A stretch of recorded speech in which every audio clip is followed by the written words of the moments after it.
Hello everyone, extra knowledge में आपका स्वागत है। आज हम आपके लिए लाए हैं जीआईसी समाजशास्त्र का प्रैक्टिस सेट नंबर 10। इससे पहले 9 प्रैक्टिस सेट डाल चुके हैं, उसे आप देख लीजिएगा। और पीजीटी का या फिर यूजीसी नेट के भी कई वीडियोस डले हुए हैं, उसे आप देख लीजिएगा। और अगर आपको इसकी पीडीएफ चाहिए तो आप हमारे टेलीग्राम चैनल को ज्वाइन कर सकते हैं, जिसका लिंक डिस्क्रिप्शन बॉक्स में दे दिया जाएगा। आइए बढ़ते हैं और देखते हैं आज का क्वेश्चन नंबर 1। निम्नलिखित में से कौन सा सामाजिक नियंत्रण से जुड़ा है? Option A Ross, option B Marx, option C Veblen या ऑप्शन डी पेरेटो। तो यहाँ पे आंसर होगा ऑप्शन ए रॉस। सामाजिक नियंत्रण से रॉस जुड़े हुए हैं। क्यों? क्योंकि रॉस ने 1901 में सामाजिक नियंत्रण या सोशल कंट्रोल नाम से एक पुस्तक प्रकाशित किया था। इसमें इन्होंने सामाजिक नियंत्रण के बारे में सबसे पहले बताया था। इसलिए सामाजिक नियंत्रण से कौन जुड़ा है? तो वो रॉस जुड़े हैं। आइए इसके बारे में विस्तृत रूप से भी जान लेते हैं। जैसे कि सबसे पहले जानते हैं सामाजिक नियंत्रण क्या होता है। तो सामाजिक नियंत्रण जो होता है वो समाज और समाज के जो सदस्य होते हैं और जो समूह होता है उनके व्यवहारों को क्या रेगुलेट करते हैं। ठीक है, तो उसे ही सामाजिक नियंत्रण बोला जाएगा। क्यों? क्योंकि समाज में दो तरह का, एक अगर समाज में रहने वाले व्यक्ति अगर समाज में मतलब एक नियंत्रित तरीके से अगर व्यवहार नहीं करते हैं तो समाज में क्या अनियंत्रण की अवस्था हो सकती है। इसलिए सामाजिक नियंत्रण बहुत ज़्यादा जरूरी होता है। इसमें उन सब चीज़ों को रखा जाता है, जैसे व्यक्ति जिस समूह का सदस्य है उनके व्यवहार आचरणों को नियंत्रित, निर्देशित या व्यवस्थित किया जाता है। इसे ही सामाजिक नियंत्रण कहेंगे। ठीक है, और जो E.A. रॉस जो कि क्वेश्चन में ऊपर बताया गया है, ये अमेरिकी समाजशास्त्री थे। इन्होंने 1901 में सोशल कंट्रोल नामक पुस्तक लिखी और इसमें ही सामाजिक नियंत्रण की अवधारणा पर चर्चा किया। उसके बाद अगर बात की जाए फिर किस समाजशास्त्रियों ने सोशल कंट्रोल पे या सामाजिक नियंत्रण पे चर्चा की है या उसके बारे में बताया है, तो आर्गमन निमकॉफ, जिनकी बुक थी अ हैंडबुक ऑफ सोशियोलॉजी, इसमें इन्होंने सामाजिक नियंत्रण के बारे में लिखा है कि दबाव का वह प्रतिमान जिसमें समाज द्वारा व्यवस्था बनाए रखने और नियमों को स्थापित रखने के लिए उपयोग में लाया जाता है वो सामाजिक नियंत्रण कहा जाएगा।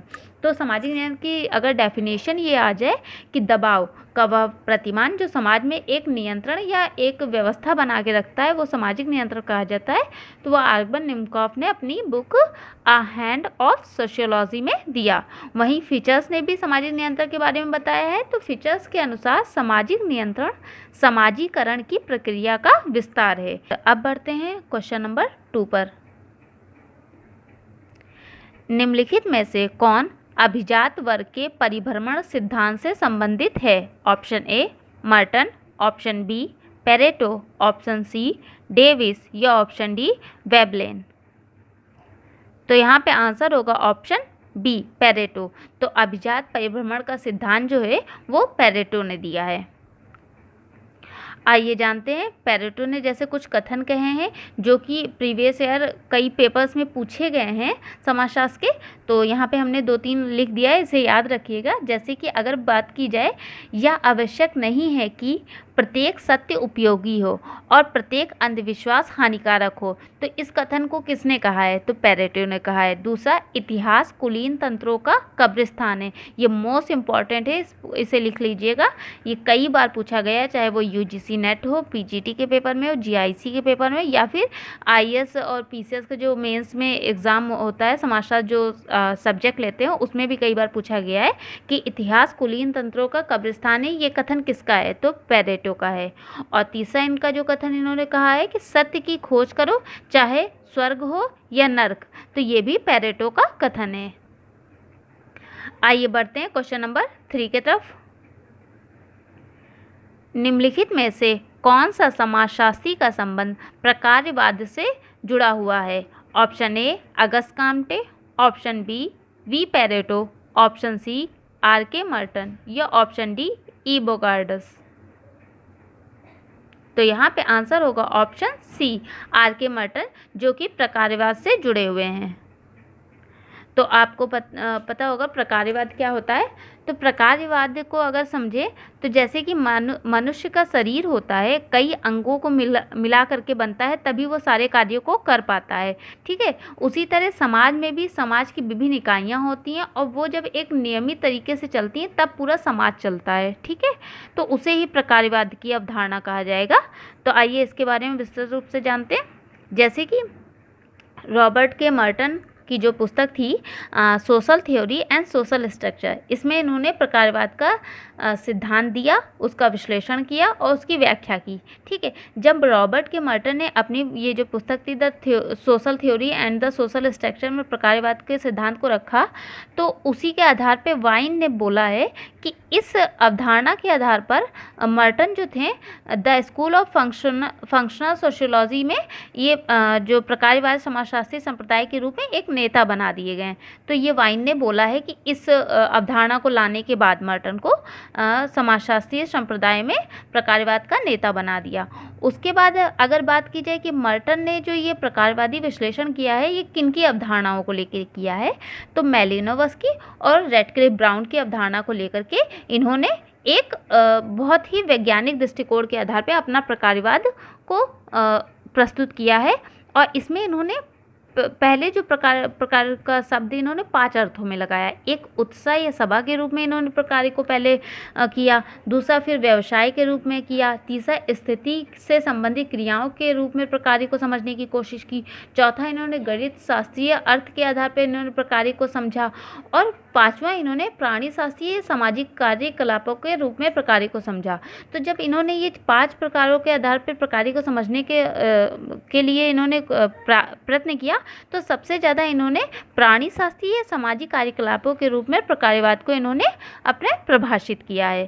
ठीक है, और देखिए यहाँ पे देख लीजिए ये जो फोर ऑप्शन में है गणित शास्त्रीय अर्थ में प्रकार, तो अगर इसका सबसे पहले किसने इसको प्रयोग किया था या इसमें प्रकार को समझने की कोशिश की थी, तो गणित में लेबनीज ने इसे सबसे पहले प्रयोग किया था। ठीक है, तो गणित में अगर पूछा जाएगा किसने सबसे पहले इसे प्रकार शब्द का प्रयोग किया था, तो लेबनीज ने, और समाजशास्त्रीय अर्थ में अगर पूछा जाए तो मर्टन ने। ठीक है, तो उसी आधार पे यहाँ पे दिया भी हुआ है कि जो मनुष्य का जैसे कि शरीर होता है वो कई अंगों द्वारा संचालित होता है, जैसे हृदय का अलग कार्य होता है, गुर्दे का अलग कार्य होता है, तो सब लोग अपना कार्य करते हैं तभी मनुष्य का शरीर चल रहा होता है, वो जीवित रहता है। उसी तरह समाज में भी कई इकाइयाँ होती हैं, जब वो व्यवस्थित ढंग से चलती हैं तो वही प्रकार कहलाता है। ठीक है, तो यहाँ पे ये बात की गई है।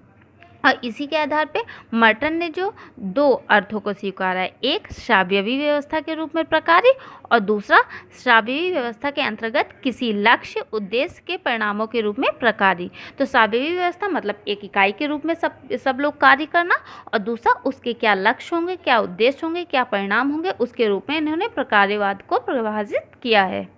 आई होप आपको समझ में आया होगा। अब बढ़ते हैं क्वेश्चन नंबर 4 की तरफ। निम्नलिखित में से कौन घटना विज्ञान के अध्ययन से संबंधित है? Option A Edmund Husserl, option B C.H. Cooley, option C Karl Marx या ऑप्शन डी R.M. मैकाइवर।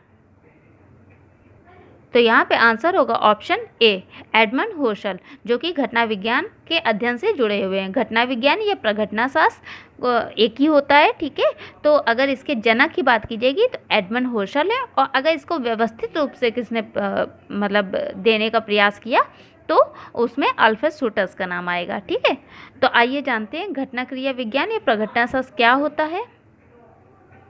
जैसे कि घटना क्रिया विज्ञान कि यह स्पष्ट मानता है कि वस्तु हमें जिस रूप में दिखाई देती है हमें उसी रूप में मान लेना नहीं चाहिए। क्यों? क्योंकि वस्तु जो जिस रूप में दिखाई दे रही है वो उसकी वास्तविकता क्या है दिखने का, इसको जानना ही घटना क्रिया विज्ञान होता है। ठीक है, और घटना क्रिया विज्ञान या प्रघटना शास्त्र जो है वो दार्शनिक दृष्टिकोणों के आधार पर चलता है, ना कि उपयोगितावाद। तो अब ये बात होगी कि दार्शनिक दृष्टिकोण को कौन अपनाता है और उपयोगितावाद को कौन अपनाता है। तो दार्शनिक दृष्टिकोण को यूरोप के जो लोग थे वो मानते थे, और उपयोगितावाद को कौन मानते थे? अमेरिका के लोग। लेकिन इसमें एक ये भी है कि अब अमेरिका में ज़्यादा तो प्रघटनाशास्त्र का अध्ययन नहीं किया गया, लेकिन फिर भी जॉर्ज सत्याना जो कि अमेरिकी समाजशास्त्री थे, इन्होंने प्रघटनाशास्त्र पे अपने विचार रखे, और इनकी जो किस पुस्तक में रखे या बुक में रखे, तो स्पेक्टिसिज्म एंड एनिमल फेथ जो जॉर्ज सत्याना की थी, इसमें उन्होंने प्रघटनाशास्त्र का विकास किया। वहीं जो हम बता ही चुके हैं ऊपर आपको कि प्रघटनाशास्त्र के जनक एडमंड होशल हैं, जो इनकी पुस्तक थी, 2 पुस्तकों में इन्होंने प्रघटनाशास्त्र के बारे में दिया है। पहली जो पुस्तक थी ideas introduction to pure phenomenology, तो ये पुस्तक बहुत महत्वपूर्ण है क्योंकि यही ऑप्शन में आएगी। और अगर पूछ लिया जाए दूसरी भी पुस्तक, तो phenomenology and crisis of western philosophy में भी घटना क्रिया विज्ञान के बारे में अपने विचार व्यक्त किए हैं। आइए अब बढ़ते हैं क्वेश्चन नंबर 5 की तरफ। निम्नलिखित में से किसने विज्ञानों का क्रम प्रस्तुत किया है? Option A Saint Simon, option B August Comte, option C Max Weber, या ऑप्शन डी टी पार्सन्स। तो यहाँ पे आंसर होगा ऑप्शन बी, अगस्त काम्टे ने विज्ञानों का एक अनुक्रम प्रस्तुत किया है। उसमें इन्होंने सबसे पहले गणित शास्त्र को रखा है, उसके बाद खगोल शास्त्र, उसके बाद भौतिक शास्त्र, उसके बाद रसायन शास्त्र, उसके बाद जीव शास्त्र, और सबसे लास्ट में इन्होंने समाजशास्त्र। तो इन्होंने बताया है कि विज्ञानों को किस क्रम के आधार पर निर्माण हुआ है। तो सबसे पहले गणित का अध्ययन किया गया, फिर खगोल का, फिर भौतिकी, फिर रसायन, फिर जीव, फिर समाजशास्त्र। तो इन्होंने ये क्रम बताए हैं। आइए बढ़ते हैं क्वेश्चन नंबर 6 की तरफ। निम्नलिखित में से किसका नाम समाजशास्त्र के स्वरूपात्मक संप्रदाय से जुड़ा हुआ है? Option A Emile Durkheim, option B P Sorokin, option C Hobhouse, या ऑप्शन डी जॉर्ज शिमेल। तो यहाँ पे आंसर होगा ऑप्शन डी, जॉर्ज शिमेल ने समाजशास्त्र के स्वरूपात्मक संप्रदाय का अध्ययन किया है। आइए अब इसके बारे में विस्तृत रूप से जानते हैं। जैसे कि समाजशास्त्र की जो विशेष क्षेत्र था कि समाजशास्त्र को किस विशेष क्षेत्र में या समाजशास्त्र के विशेष क्षेत्र में क्या क्या चीज़ रखी जाए, तो इसको लेके जब विवाद उत्पन्न हुआ तो 2 संप्रदायों का जन्म हुआ। एक संप्रदाय जिसे विशेषात्मक या स्वरूपात्मक संप्रदाय कहेंगे, और दूसरा समन्वयात्मक संप्रदाय। ठीक है, तो जो विशेषात्मक या स्वरूपात्मक संप्रदाय था उसे वो मानता था कि समाजशास्त्र एक विशेष सामाजिक विज्ञान है, जबकि जो समन्वयात्मक संप्रदाय था वो इसे एक सामान्य विज्ञान मानता था समाजशास्त्र को। ठीक है, तो जैसे कि इसे पता ही चल रहा है विशेषात्मक या स्वरूपात्मक से, तो विशेषात्मक मतलब विशेष सामाजिक विज्ञान के रूप में समाजशास्त्र को जानना, और समन्वयात्मक मतलब समन्वयात्मक और सामान्य याद रखना, तो समाजशास्त्र को सामान्य विज्ञान के रूप में जानना। तो ये 2 दृष्टिकोण हुए। इसमें हम बात करेंगे स्वरूपात्मक संप्रदाय की, क्योंकि क्वेश्चन में वो पूछा गया, तो उसी के बारे में अच्छे से जान लेते हैं। ठीक है, तो विशेषात्मक संप्रदाय जिसके अगर जनक की बात की जाएगी तो जॉर्ज शिमेल, और उसके अलावा Vierkandt, von Wiese, Max Weber, Ross, Park, Burgess, स्टानिस, इन लोगों ने भी, ये सब भी विशेषात्मक संप्रदाय से संबंधित थे। तो ये जो कि विशेषात्मक संप्रदाय क्या, समाजशास्त्र को एक विशेष विज्ञान मानता था। ठीक है, तो इसके आधार पर इन्होंने समाजशास्त्र के कई चीज़ों का विश्लेषण किया, जैसे कि इन्होंने बताया, यहाँ पे विशेषताएँ देख लीजिए। इस संप्रदाय के समर्थक के अनुसार समाजशास्त्र का क्षेत्र सामाजिक संबंधों के स्वरूपों का अध्ययन करना होना चाहिए। ठीक है, दूसरा इन्होंने बात किया कि समाज के विभिन्न पक्षों का अध्ययन विभिन्न सामाजिक विज्ञान जैसे राजनीति शास्त्र, इतिहास, अर्थशास्त्र आदि करते हैं, अतः समाजशास्त्र में इनके अध्ययन की आवश्यकता नहीं है। तो इन्होंने ये बताया कि समाजशास्त्र में इन सब चीज़ों के अध्ययन की आवश्यकता नहीं है, ये अलग है सामाजिक विज्ञान, ये अपना अध्ययन खुद करें। ठीक है, तीसरी बात की गई, समाजशास्त्र का एक विशिष्ट निश्चित क्षेत्र होना चाहिए कि किस निश्चित क्षेत्र के अंतर्गत इसका अध्ययन किया जा रहा है। दूसरा, इन्होंने समाजशास्त्र को एक स्वतंत्र विज्ञान माना, और समाजशास्त्र एक विशेषात्मक विज्ञान के रूप में इन्होंने बताया। आइए अब बढ़ते हैं क्वेश्चन नंबर 7 की तरफ। और अगर आप इसको एक दो बार देख लेंगे तो आपको बहुत अच्छे से याद भी हो जाएगा और ये चीज़ें समझ में भी आ जाएंगी। व्याख्या हम इसीलिए डालते हैं कि जैसे आप रट लें कि स्वरूपात्मक संप्रदाय के समर्थक जॉर्ज सिमेल हैं। अब स्वरूपात्मक संप्रदाय होता क्या है, या सिमेल के अलावा भी मैक्स वेबर, वॉन वेज, टर्नेज, इन सब लोगों ने क्या कहा इसके बारे में, तो उसको भी जानना ज़रूरी है, क्योंकि आजकल कंपटीशन जो है वो बहुत ज़्यादा बढ़ रहा है और हम अगर एक कदम आगे चलेंगे तभी हम उस चीज़ों को पा पाएंगे। तो इसीलिए आप थोड़ा सा बोरिंग हो सकता है लग रहा हो, लेकिन आप अगर रुक रुक करके थोड़ी थोड़ी देर पे भी पढ़ेंगे और अगर पूरा सही से पढ़ेंगे या नोट्स बनाएंगे आप, तो आपका बहुत अच्छे से समाजशास्त्र तैयार हो जाएगा प्रैक्टिस सेट के द्वारा। ठीक है, अब आइए क्वेश्चन नंबर 7 पे चलते हैं। निम्नलिखित भारतीय समाजशास्त्रियों में से किसने विवाह और परिवार का सघन अध्ययन किया है? Option A GS. Ghurye, option B KM. Kapadia, option C AR. Desai या ऑप्शन डी योगेंद्र सिंह।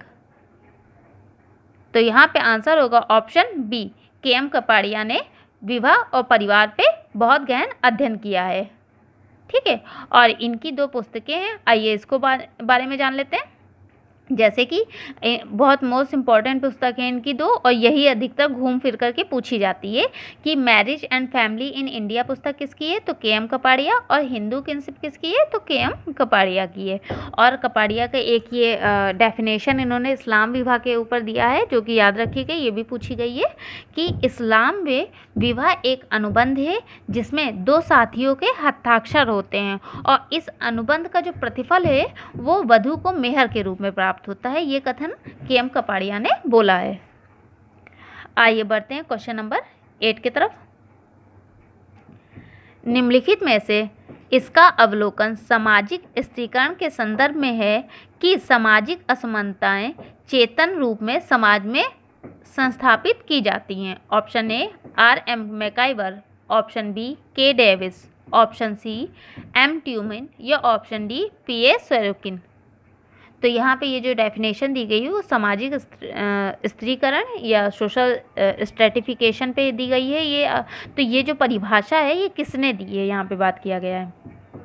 तो यहाँ पे आंसर होगा ऑप्शन बी, के डेविस ने ये सामाजिक स्त्रीकरण के बारे में बताया है कि सामाजिक असमानताएं चेतन के रूप में समाज को संस्थापित करती हैं।